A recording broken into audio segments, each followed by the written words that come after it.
Welcome back to the Pirate Sports Network. And today's episode's a little bit different. I got my co-host here, Jonah Atkins, and he's actually going to be the one interviewed today. He's the starting pitcher for the high school. Jonah, how does senior season feel so far for you? It's definitely been different from other seasons, being the senior, and there's only two of us this year, and there's a lot of freshmen, so kind of being a senior this year, it's kind of transitioned. Instead of learning, you're kind of helping teach the young guys, and you have to stay patient, where last year and the years before, we've had experienced guys. We haven't really had to do day one fundamental stuff most of the time, but we've really hammered down on that kind of stuff this year and has took it slow so that way we can make sure we can get our freshmen ready to go. Yeah, so you've been used to this. This is your fourth season here at Belfry, and something new for you that's going on this season. Your leadoff, you're batting leadoff batter. You've never done it before. How's the change in batting now in the beginning of the lineup as compared to the later forefronts? Last year I batted around 6 spot most of the year, and it's a huge difference going from first, which is I only bat first whenever I'm pitching, so that way we can get a pinch runner. It's no secret that I'm the slowest on the team, but we get a pinch runner in there so that way we can get somebody fast on the bases. That way Bryce can come back after me and try to bunt him down the line, and then we have David Michael batting the 4 spot ready to go. But it's definitely a lot different. The 7 spot, there's usually not as much expectations for you hitting wise. Last year we had all kinds of seniors and a lot of firepower, but this year, like I said earlier, we have a lot of inexperienced guys. So but we have been doing pretty well on offense. We've scored a couple runs a game, and just being that leadoff, it gives a person that has a lot of experience that other batters don't have, and it gives us a better chance of getting people on base and moving them across. So batting like first on the lineup, it relieves a lot of the pressure, is what you're saying. I would say it adds more. It adds pressure. more to the pressure. Because you're relied on to get on base, and whenever you're the first batter to face the pitching, you kind of have to relay what the pitcher's like, how their mechanics are, how pitches are thrown, what they throw. So you're kind of trying to absorb all that knowledge to give to your teammates. Yeah, well, with only 11 people on the roster, it's a very big deal for you as the starting pitcher that you pitch a lot of games and you pitch a lot of innings. How does that correspond this season, and what are some records that you have for your pitches? Batting or not batting, but being kind of our main guy right now with Chase hurt, he'll be back soon. He'll be a huge help to us as far as pitching wise right now. We're a little short-staffed. After me, all we have is freshman pitchers. They've really stepped up this year. Bryce, he didn't even pitch a bullpen, which is practice pitches before, you go out and play. He didn't get one of those, and he showed up against our win against Eastridge. Zach started against Eastridge. He did really well. Dante's getting his first start tonight against Betsy Lane. And Kobe's done really well also, and so has Garrett.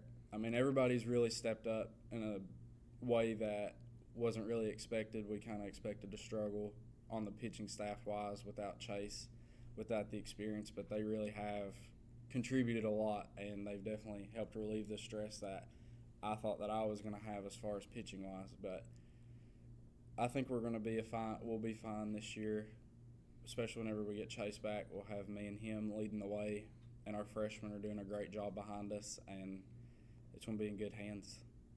So it sounds to me like there's a lot of pitchers that Coach Hagee has to choose from if you were to get tired early on, or if you were to sit out a game and just bat. What are some of the pitches that you like to throw most, and some that you find most effective? It really depends on the team. Usually, like my start Saturday, we expected that I'd be throwing a lot of off-speed pitches, which is curveballs and changeups, but the team ended up sitting my curveball, which means that they would try to foul off my fastball to try to get a curveball, so that way it would be a lot easier to hit. So it really depends on the team on how that will go. And usually I'm more of a early in the count off-speed pitcher, but Saturday I had to switch up and kind of go a lot of fastballs instead. That's very interesting. Thank you for coming on today, Jonah. It's been a pleasure having you here, and go Pirates. What's up, guys? We're here with three of our softball players. We got Molly, Myra, and Natalie, and I want to begin talking to our pitchers. What sets you two apart? What makes your pitches different? The way we pitch is different. I do hello elbow. I do the whip.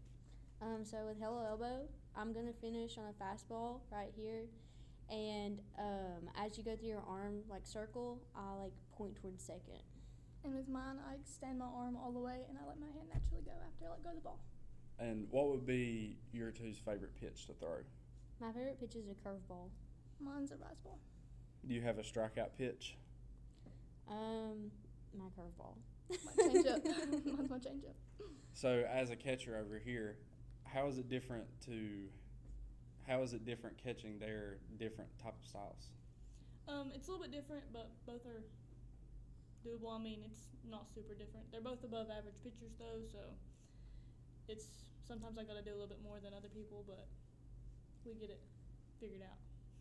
And as Molly, our main pitcher, she has a very high strikeout count from last year, and I was going to see how on pace we were to either break it or to match it. So last year I got around like 500 strikeouts. I'm hoping to get at least 600 or 700 this year. Is that average, or how is that compared to high school base or softball terms? I wouldn't say it's average, but I would say it's like, I guess it depends on how many games you play. She's staying humble.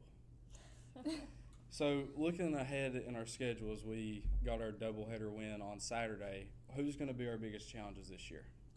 I think Pike Central will be tough, and Johnson Central is always tough, but especially Pike Central mostly because they're a district opponent, and those games are always more intense, and they have a good team top to bottom. So. We versus St. Albans Friday, and it's gonna be a really good game. I think Lawrence and JC, they put up a really good fight. So, where's your favorite place to play, like as far as stadium-wise or atmosphere? I like home. I like playing here. Home games are best. Like you know people, and Yeah. it's not as nerve-wracking because you're where you're comfortable.